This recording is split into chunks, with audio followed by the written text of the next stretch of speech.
Hello बच्चों, good afternoon to all of you. आज का हमारा टॉपिक है डिस्प्लेसमेंट करंट।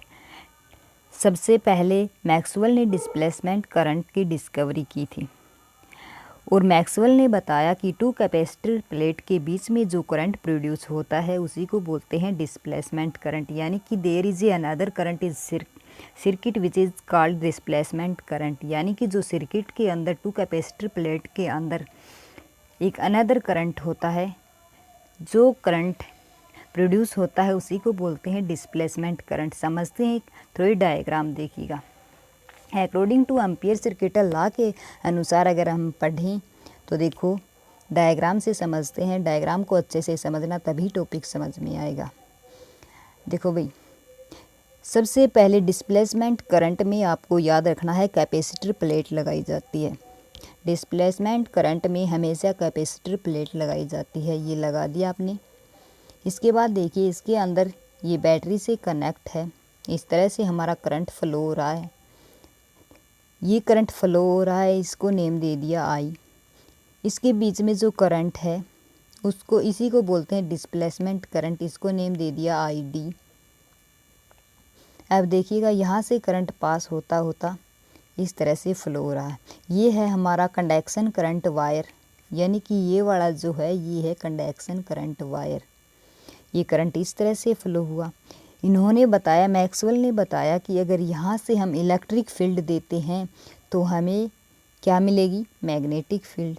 और अगर यहाँ पर मैग्नेटिक फील्ड देंगे तो हमें प्रोड्यूस होगी इलेक्ट्रिक फील्ड। इलेक्ट्रिक देंगे तो मैग्नेटिक, मैग्नेटिक देंगे तो इलेक्ट्रिक फील्ड प्रोड्यूस होगी। फिर मैक्सवेल ने क्या किया? मैक्सवेल ने ये सोचा कि टू प्लेट के बीच में ये करंट तो पास हो रहा है, लेकिन दो प्लेट के बीच में ऐसा क्या है, ये पता लगाने के लिए इन्होंने यहाँ पर एक कंपास रखी। कंपास रखी, जैसे ही इन्होंने कंपास रखी तो क्या हुआ? ये जो नीडल है ये डिफ्लेक्शन होगी। यानी कि इस नीडल का डिफ्लेक्शन हुई, डिफ्लेक्ट हुई। क्यों ही? इन्होंने दिमाग लगाया कि कंपास अगर इसके अंदर कुछ नहीं होता तो ये एज इट इज़ रहती, कांस्टेंट रहती है। लेकिन जैसे इन्होंने इस टू कैपेसिटर के बीच में कंपास को रखा, ये डिफ्लेक्ट हो गई। तभी इन्होंने ये सोचा कि ये क्यों हुई, वाई। जैसे हम यहाँ से हम पॉजिटिव, यानी कि करंट पास हो रहा है यहाँ से पॉजिटिव टू नेगेटिव, ये पॉजिटिव टर्मिनल, ये नेगेटिव टर्मिनल है। यहाँ से मैग्नेटिक फील्ड पास हो रही हैं। जैसे ये मैग्नेटिक फील्ड पास होती गई, ये डिफ्लेक्ट होता गया। फिर क्या हुआ? इसके बाद पूरा डिफ्लेक्शन होने के बाद एक टाइम ऐसा आया कि ये जो मैग्नेटिक फील्ड थी वो रुक गई। जब ये रुकी तब हमारी जो कंपास थी वो डिफ्लेक्ट नहीं हुई, वो कांस्टेंट हो गई। यानी कि ये तब तक डिफ्लेक्ट थी जब तक यहाँ पर इलेक्ट्रिक फील्ड लाइंस पास हो रही थी। जब ये कांस्टेंट हो गई तो हमारा कंपास भी कांस्टेंट हो गया। तब इन्होंने ये पता किया कि इसके बीच में क्या है? डिस्प्लेसमेंट करंट है, और इसी को बोलते हैं डिस्प्लेसमेंट करंट। यानी कि ये वाला करंट जो है ये करंट है कंडक्शन करंट, लेकिन जो इसके अंदर का जो अनदर करंट है उसी को बोलते हैं डिस्प्लेसमेंट करंट। मेन फंडा तो यही था कि डिस्प्लेसमेंट करंट ये था, जो इसके बीच में मैग्नेटिक फील्ड के बीच में जो प्रोड्यूस हो रहा था वो हो रहा था डिस्प्लेसमेंट करंट। और ये जब तक प्रोड्यूस हुआ जब तक ये मैग्नेटिक फील्ड लाइंस पास होती गई। जब ये कांस्टेंट, यानी कि ये पास होती होती पूरा, यानी कि कैपेसिटर प्लेट में से पास होती गई, तो ये क्या हो गया? कांस्टेंट लाइन हो गई, तो कंपास भी कांस्टेंट हो गया। और ये बढ़ती गई तो डिफ्लेक्शन भी बढ़ता गया। ये था मेन। मैग्नेटिक फील्ड मैंने बता रखा है कि मैग्नेटिक में ये होता है मैग्नेट होता है चुंबकीय। क्या होता है? इसके जो इर्द गिर्द का जो पार्ट होता है वो उन्हीं एलिमेंट्स को अपनी तरफ अट्रैक्ट करता है। अगर दूर मान लो यहाँ पर मैग्नेट रखी है, इतनी दूर का एलिमेंट ये अपनी तरफ अट्रैक्ट करेगा? No, never.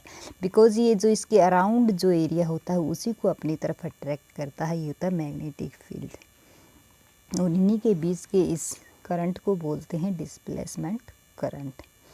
आइए हम करते हैं इसका एक छोटा सा डेरिवेशन। डेरिवेशन क्या था? According to Ampere circuital law के अनुसार हमारा जो डेरिवेशन था वो था close integral B into D L is equal to होता है mu naught I equation first. B क्या होता है, मैग्नेटिक फील्ड, यानी कि जो मैग्नेटिक फील्ड है, यहाँ से मैग्नेटिक फील्ड देते हैं तो इलेक्ट्रिक फील्ड प्रोड्यूस होता है, मिलता है हमें। D l distance, mu naught क्या होता है, permeability of the free space, I हमारा होता है करंट। इसके बाद अगर हमने ये ले लिया B into D L is equal to mu naught I, तो हमें ये पता है, हमें तो निकालना है म्यू नोट, इसमें तो 2 करंट निकालने हैं हमें। अगर 1 करंट होता तो हम आई ले लेते यही, लेकिन हमें तो करंट भी निकालना है और डिस्प्लेसमेंट करंट भी निकालना है, तो हम क्या करेंगे, आई भी लेंगे और डिस्प्लेसमेंट करंट भी लेंगे। Where I is current and I D is the displacement current, equation second. इतनी बात समझ में आने के बाद आगे देखो भई कि जो फाई होता है मैग्नेटिक फ्लक्स, उसकी वैल्यू होती है Q upon epsilon note. Q क्या होता है, charge, epsilon note is the constant. हम इसका क्या करते हैं, डिफरेंशिएट करेंगे हम इसको विद रिस्पेक्ट टू टाइम की, विद रिस्पेक्ट टू टाइम हम इसको डिफरेंशिएट करते हैं विद रिस्पेक्ट टू टाइम करेंगे, तो हम ये क्या होगा, d phi upon D T is equal to d upon D t, ये as it is q upon epsilon naught, equation third. हम इसको डिफरेंशिएट करेंगे विद रिस्पेक्ट टू टाइम के, तो देखो फाई को हम D phi upon D T लिखेंगे, इसको D upon D T Q upon epsilon naught as it is.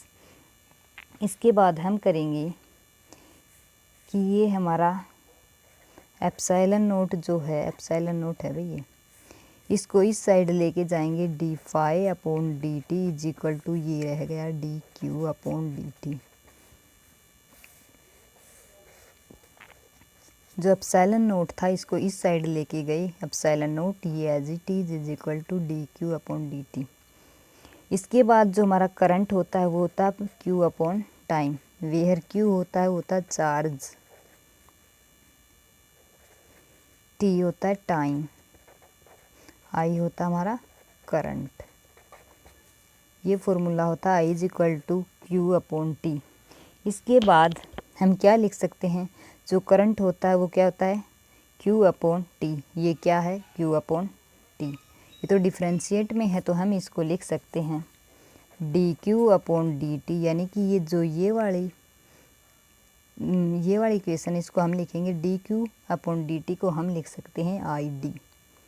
I D क्यों लिख सकते हैं, देखो भाई आई जो होता है करंट वो होता है क्यू अपॉन टी, अगर डिफरेंशिएट करेंगे तो डी लगेगा। इसी प्रकार D Q upon D T, यानी कि इसको अगर डी लगा देते हैं तो D Q upon D T same लग जाता है, और यहीं पर भी आई को भी पर भी हमें डी लगाना है, तो देखो यही हमारा displacement current, D Q upon D T को हम लिख देते हैं आई डी।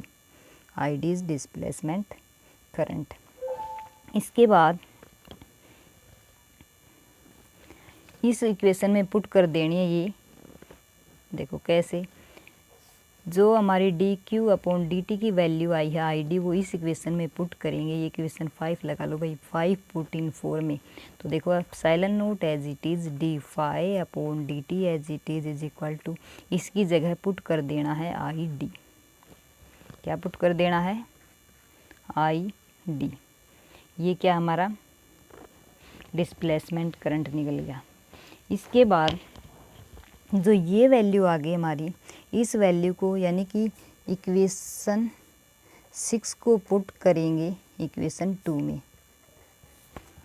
2 कौन सी है, ये इक्वेशन, यानी कि हमें आई डी की वैल्यू पुट करनी है, और आई डी की वैल्यू हमारे पास ये है कि I D is equal to होता है epsilon naught D phi upon D T. तो देखो पुट करते हैं, close integral B into D L as it is mu naught as it is I as it is plus I D की जो यानी कि डिस्प्लेसमेंट करंट है उसकी वैल्यू क्या है, epsilon naught D phi upon D T, equation 7।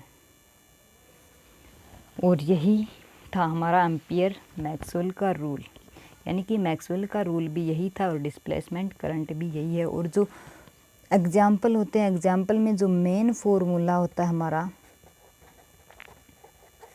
जो हमारा मेन फार्मूला आता है वो यही होता है। डिस्प्लेसमेंट करंट का जो मेन फार्मूला आता है वो होता है कि ID कि displacement current is equal to epsilon naught E DE लिखो या D फाई, यानी कि इलेक्ट्रिक फील्ड लिखो या मैग्नेटिक फील्ड लिखो एज यू विश।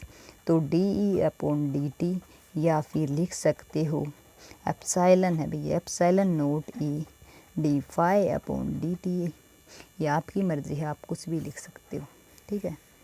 तो यही था डिस्प्लेसमेंट करंट की। डिस्प्लेसमेंट करंट एक अनदर करंट होता है, यानी कि किसी भी सर्किट में एक अनदर करंट होता है।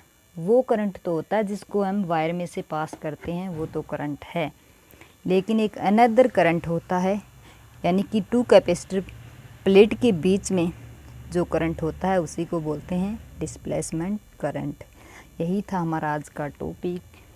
तो मुझे उम्मीद है आपको ये टॉपिक अच्छे से समझ में आया होगा, और इसी का न्यू अपडेट देखने के लिए आप वीडियो को लाइक शेयर सब्सक्राइब ज़रूर करते रहिए। थैंक यू दोस्तों।